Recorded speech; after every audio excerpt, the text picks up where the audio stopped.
Hi, everybody. We have a huge treat today. As we talked about yesterday, knowledge is power. And this Jessica Yellin is a human being who I trust with my heart and soul, who has used her wisdom and platform to educate us in a way that we can understand and even feel sometimes. I just love what you do at News Not Noise. Just so good. And thank you for being here with us today. Thank you. I'm so touched. Thank you. Oh. Well, I'm going to get right to it. We have questions that are frequently asked questions to you about voting, and then we have some that our community submitted and some that I submitted. Okay, so first, Jessica, can you talk to us about, we've been hearing so much about voter intimidation at the polls. Can you talk to us about what is allowed, what are red flags, what should we look for? Absolutely. This is a vital question. And the most important thing to know is if you are in line at the time your polling place closes, you have the right to vote. So you're in line at 7 p.m. They say this is closed. You can stay in that line, and you should, for hours. Nobody can tell you to leave. If they do, you say, I have the right to vote. And then you can call the election protection hotline. I am going to use this number over and over. It's 1-866-OUR-VOTE. That's 1-866-687-8683. Do not leave, and people will respond. If they have to take it to court, they will. It could take a minute, but you just stay there. Quickly, some other things that are just good to know is nobody's supposed to tell you how to vote. No one should intimidate you, and we can talk about what that means. And this is a quirk of our laws. Nobody's allowed to campaign for an issue or a candidate within 100 feet of a polling place. So no posters, no slogans being yelled, no giving out swag. And that applies for you too. So if you're really passionate about your candidate and you're in line shouting about them, you could be asked to leave. So don't do that. Just, be discreet that day when you're at your polling place, and you can shout what you believe when you're a couple 100 feet away.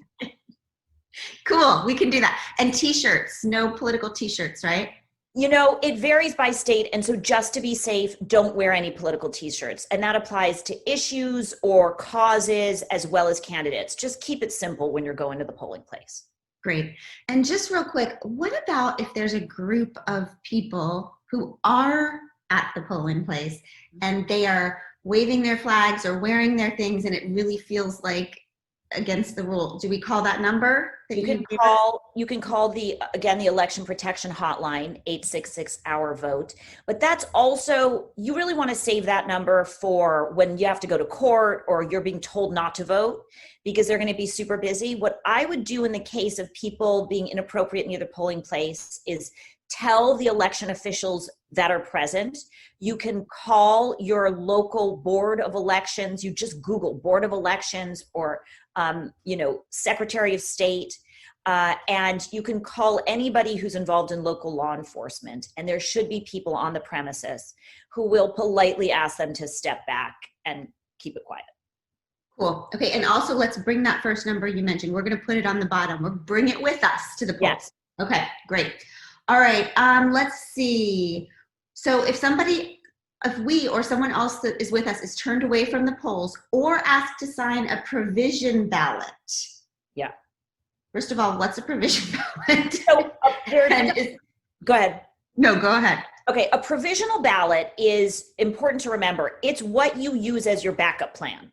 So let's say you get to the polling place and they look at the list and they say, you're not listed here, you're not registered. You're registered, but you're not there. Or let's say you show up and you don't have an ID and your state requires ID. If there's any reason that you're being told by an official that you don't qualify to vote, you say, by law, I am allowed a provisional ballot. And that means you're going to vote just like everyone else, and you fill it out, just follow the rules carefully, and then they will go back and retroactively make it count. So what you need to do is get a receipt. When you vote provisional, they're going to give you a receipt, and you can use that receipt to contact your Secretary of State, your County Board of Elections, to make sure that it was counted. Oh, that's so good. Okay, so if we're turned away or we can't, they say we can't vote, we say, by law, I am allowed a provisional ballot. And then you receipt. Can I add one layer of thing to that? Sorry, because there's a lot. Some states allow you to same day register. So I would say, am I allowed to register today? And if they say no, then you say by law, I'm allowed a provisional ballot. And then you ask for the receipt. Awesome. I'll write that in the comments so we can take it with us too. Okay. Can you talk to us a little bit about the signature issues on mail-in ballots? We are hearing so much about if the signatures don't match, what on earth? And Glennon, this is something we should talk about after the election, which is why is it so complicated and hard to vote in this country? How did it get to be this way, and what can we all do to change that? Because it really shouldn't be this complicated. But the rule about signature matching is basically they want to check that the signature on your ballot matches your formal signature on file. So what is the thing they're checking it against? It might be your form you use to register to vote, or it might be your state issued driver's license or ID. And so it depends by state. We have, because it varies so drastically, I've put up together a bunch of resources on our website at newsnotnoise.com. If you go to voting resources, you will find a link to a website that tells you what are the ballot rules in my state. Okay. And if you go there, it'll take you to a place that's very comprehensive for your state.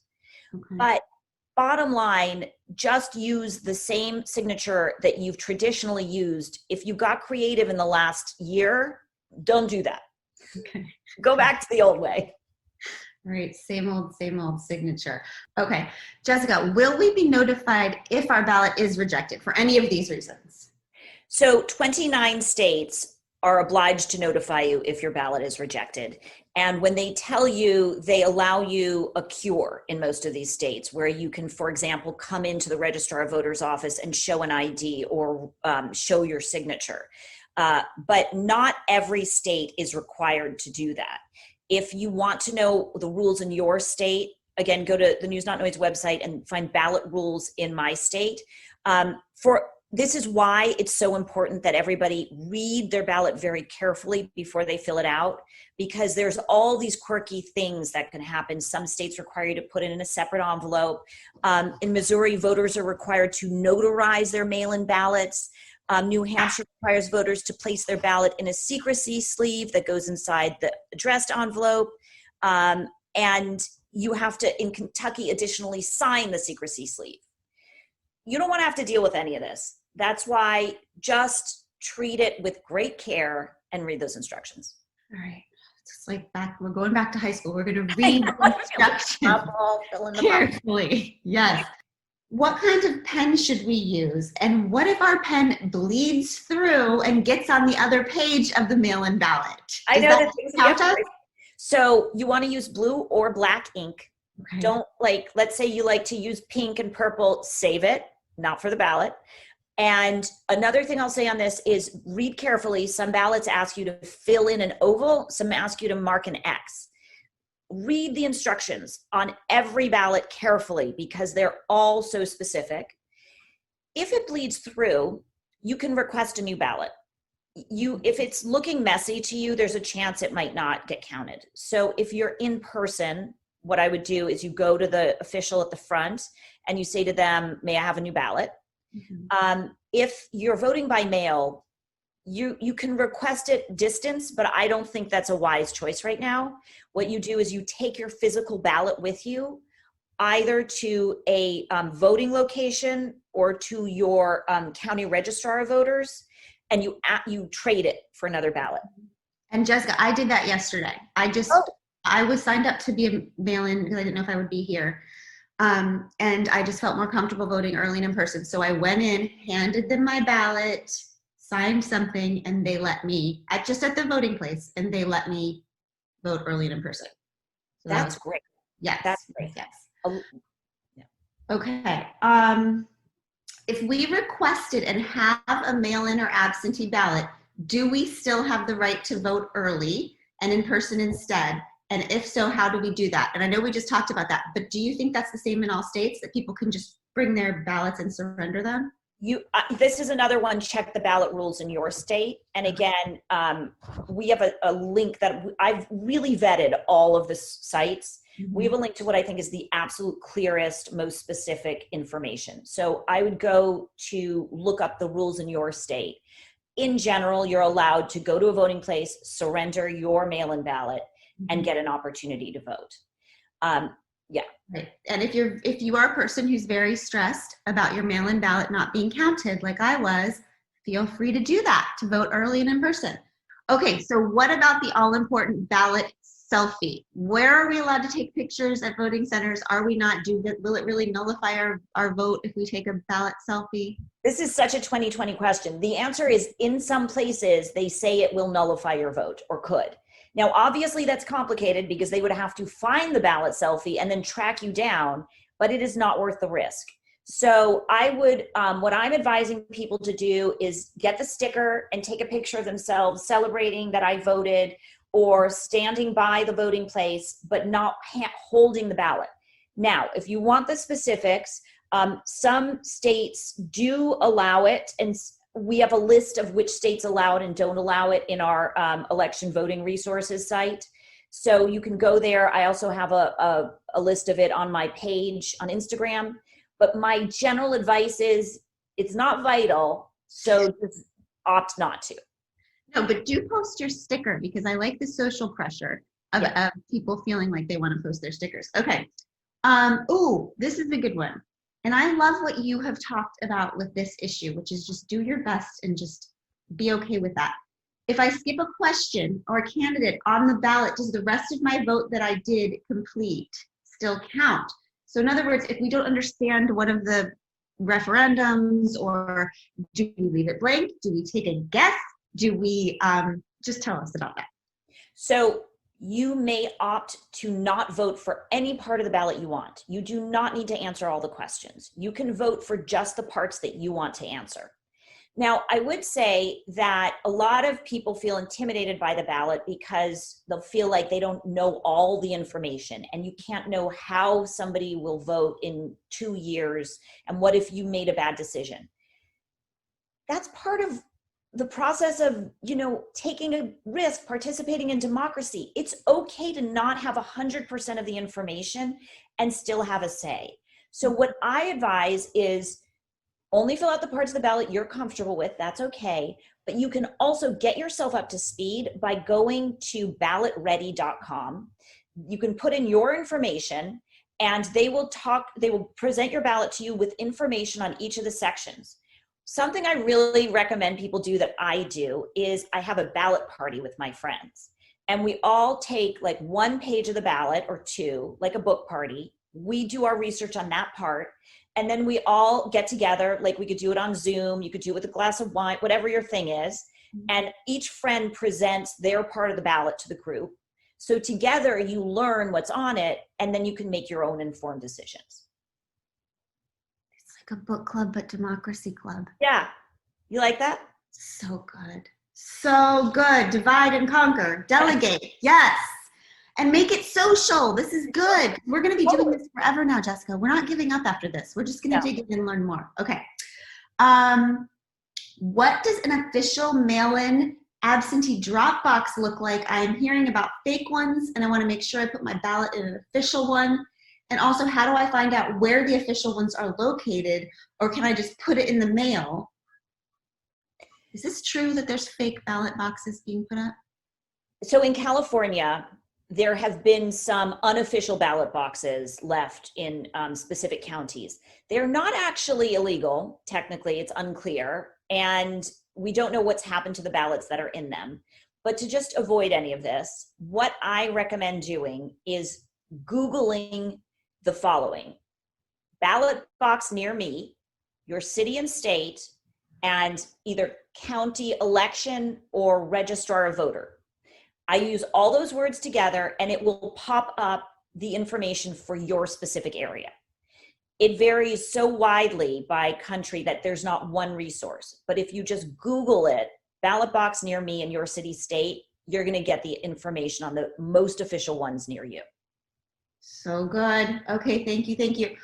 Okay, and then after this election, we're going to work on simplifying the system because it's ridiculous. It is so purposefully confusing. Yeah. We're not giving up. We can do hard things. Okay. Jessica, a lot of us, we're just trying to get through the next 2 weeks and we're going to leave it all in the field, but we do have this pending doom coming that makes us feel like we maybe are not going to know the results of the election like we normally do, you know, on the first day or even the next day. Can you talk to us about what to expect in those? So one of the possibilities everyone's preparing for is that it will take so long to count the mail-in ballots because we've never had this many mail-in ballots that we really won't know the outcome for days or even longer. Now that would happen if the day of vote is very close, and you should understand that day of voting, those votes are counted first. So anybody who shows up on November 3rd, their votes are counted first, and then they start adding in the mail-in ballots. Now, even that varies by state. So what you need to look for are the states that count their mail-in ballots early. Places like Florida, that's going to be a real tell because they start counting right away and they'll start reporting right away. So there'll be a couple key states to watch for, but everybody's prepared for this possibility that the count goes on for a while, and let's just be real, the president has said that he is going to basically question the results of any election in which he doesn't win. So he could start to challenge and question any counting of mail-in ballots, and that could create a tense environment. What you should know for reassurance is that a big part of this is what is the narrative that develops in the media, and the media companies are really aware of the danger. And so they are taking a different approach to this election. And so are the people who are doing the vote surveying for the media companies. And I think you'll see a very cautious approach and transparent, where they're very revealing about how they're coming to their conclusions, which votes are still out there, and what they might tell us. I think there won't be a rush to judgment that's based on there won't be a rush to judgment. Well, that's comforting. That makes me feel I want to good. say something positive. People are talking and making good decisions. That's fantastic. Oh. Go media. Okay.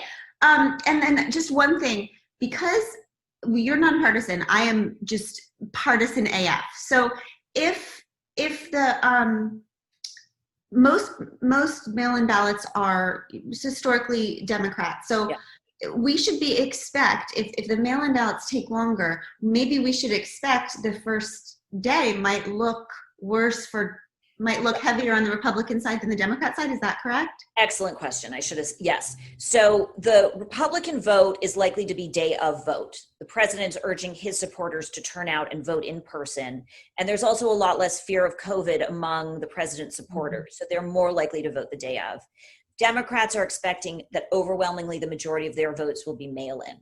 So that tells us two things. One, if the president is winning in the same day vote on election day, that doesn't tell us the outcome.